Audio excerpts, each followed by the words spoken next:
तर अशा प्रकारे आपण हे पूर्ण मग्गमचं केलेलं आहे आणि एंडिंगला आपण 3-2 मणी लावलेले आहेत, जेणेकरून ते क्लोज झालेलं आहे. तर तुम्हाला एंडिंगचा क्वेश्चन आला असेल की तुम्ही एंडिंगला काय केलं, तर एंडिंगला आपण खाली 3 लावले आधी आणि त्यानंतर जेवढी एरिया राहत होती, जेवढी जागा राहत होती, त्यामध्ये वापस आपण 3 मणी हे जोडलेले आहेत आणि अशा प्रकारे हे पूर्ण कट झालेलं आहे आणि हे पूर्ण असं ब्रिजसारखं दिसत आहे.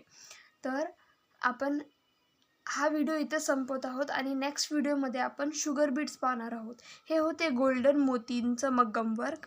पुढच्या व्हिडिओमध्ये आपण शुगर बीट्सचं मग्गम वर्क पाहणार आहोत आणि त्याला आपण हात शिलाईच्या सुईने कसं करायचं ते पाहणार आहोत. ह्या व्हिडिओमध्ये आपण हे आरी वर्कच्या सुईने कसं करायचं हे पाहिलं होतं. तर ह्या आधीचा व्हिडिओ पाहिला नसेल तर तो नक्की पहा. त्यामध्ये आपण स्टेप बाय स्टेप सांगितलेलं आहे की तुम्ही मग्गम वर्क कसं स्टार्ट करू शकता आणि कसं त्याला पॉपअप आणि रिअल लुक द्यायचा आहे, असं उभरून कसं आणायचं आहे.